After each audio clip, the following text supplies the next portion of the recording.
When previously sealed Epstein-related documents began circulating again, they didn't arrive with clear answers. They arrived with questions.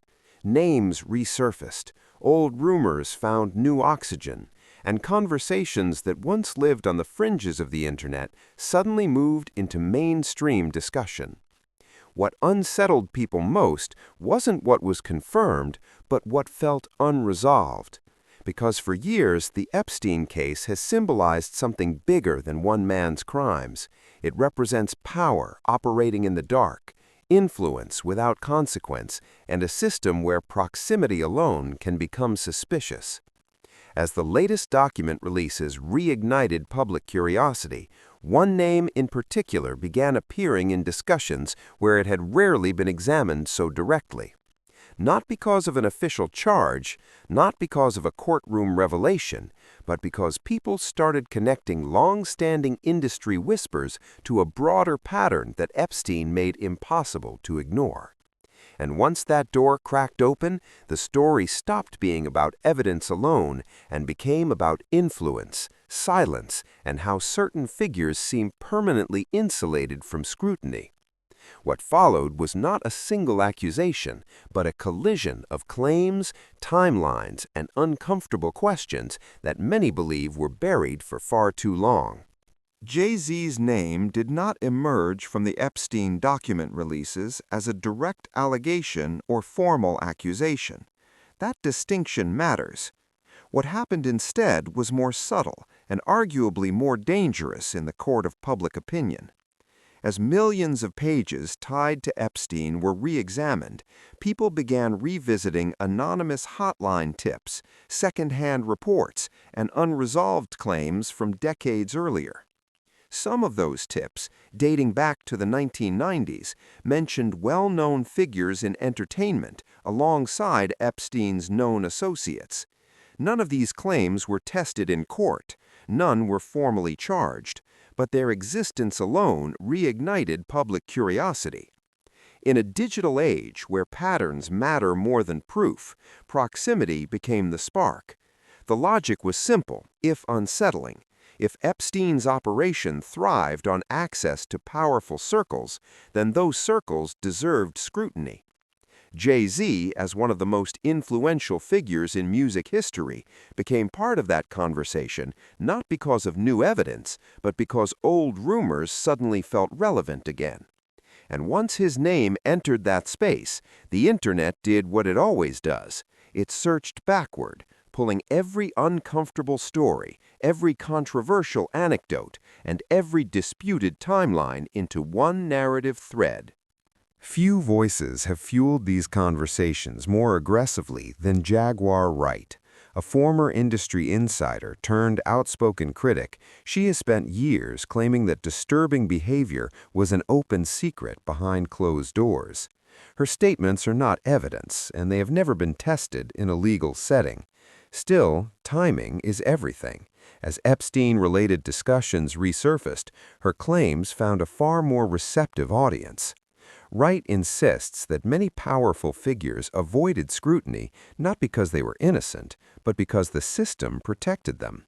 She argues that silence was enforced through fear, money, and reputation control. According to her, the industry doesn't just reward talent, it rewards obedience. While critics dismiss her as unreliable, supporters believe she says out loud what others are too afraid to confirm. What gave her words renewed traction was not their novelty, but how closely they aligned with the broader Epstein narrative. The idea that victims remain quiet, not by choice, but by pressure, and that when one powerful figure falls, it destabilizes the entire structure.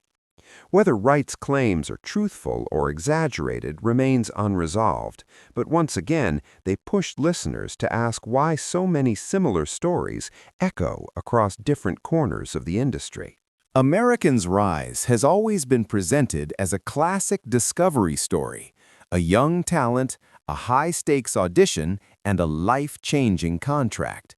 Much of this story comes directly from Rihanna herself, through interviews she has publicly given. Those details are documented. What complicates the narrative are claims introduced later by third parties.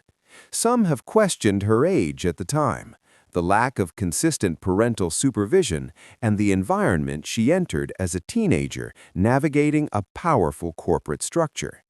None of these claims allege a crime, but they highlight a recurring discomfort around how young artists were historically handled. Critics argue that legality does not equal safety, and consent does not erase power imbalance. Supporters of the official narrative maintain that Rihanna's success speaks for itself, and that speculation unfairly reframes her agency.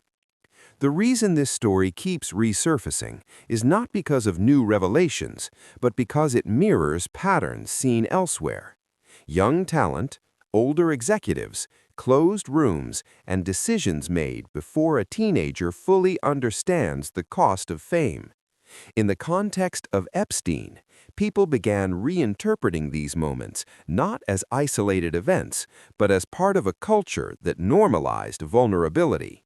American Brown's early career is often cited in discussions about image control and age ambiguity in hip-hop's golden era.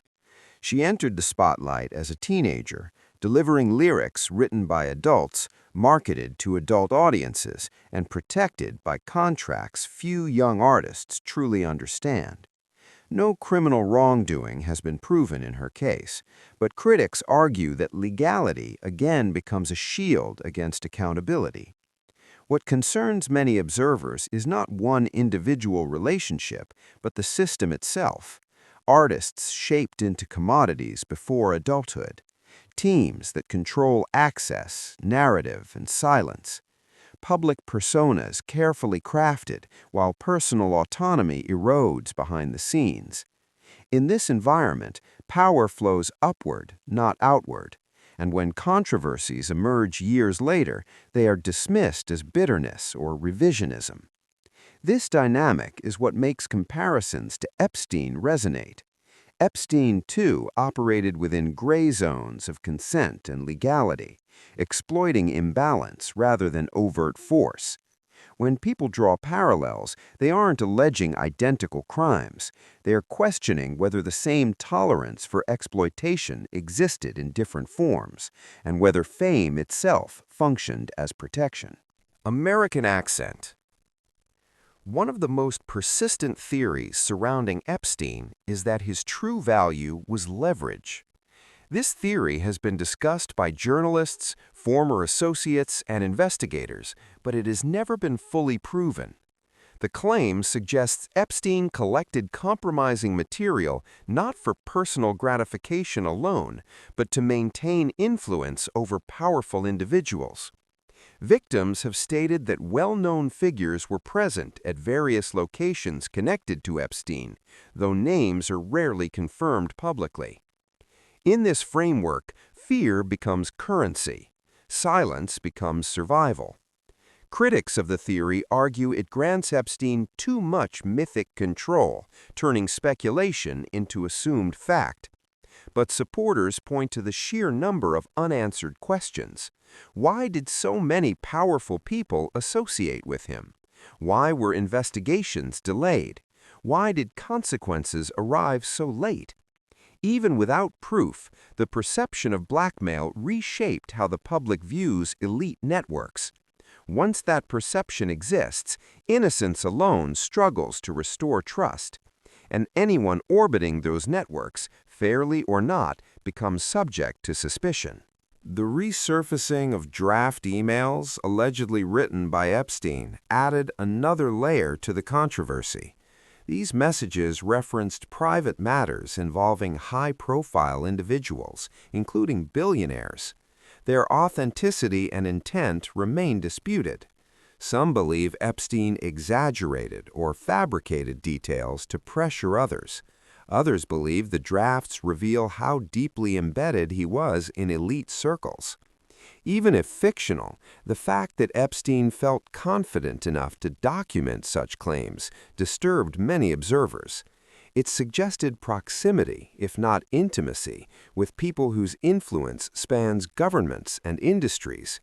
In one sense, these drafts reinforce skepticism rather than provide answers. They show a man comfortable operating in ambiguity, where rumor itself becomes leverage. The discomfort lies not in what is proven, but in what cannot be disproven. And that uncertainty feeds the same questions now surrounding anyone whose name appears near Epstein's shadow. Beyond celebrities and billionaires, some commentators argue Epstein's operation intersected with intelligence interests. These claims remain speculative and controversial. References to foreign agencies, powerful families, and unexplained deaths circulate widely, often without verification.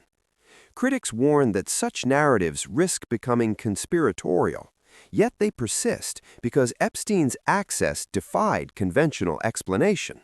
He moved freely across borders, secured protection repeatedly, and maintained relationships with individuals far removed from entertainment or finance.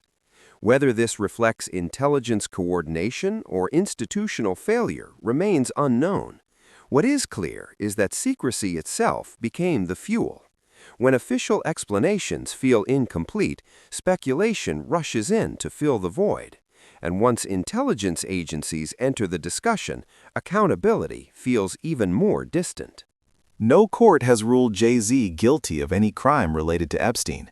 That fact remains unchanged. What has changed is public perception. In an era defined by revelations, silence now feels louder than denial. The Epstein case reshaped how people interpret power, proximity, and protection. It taught the public that absence of charges does not always equal absence of wrongdoing, and it blurred the line between rumor and accountability. Whether these conversations lead to truth or fade into noise remains to be seen, but they reflect something deeper than one individual. They reveal a growing unwillingness to accept polished narratives without scrutiny.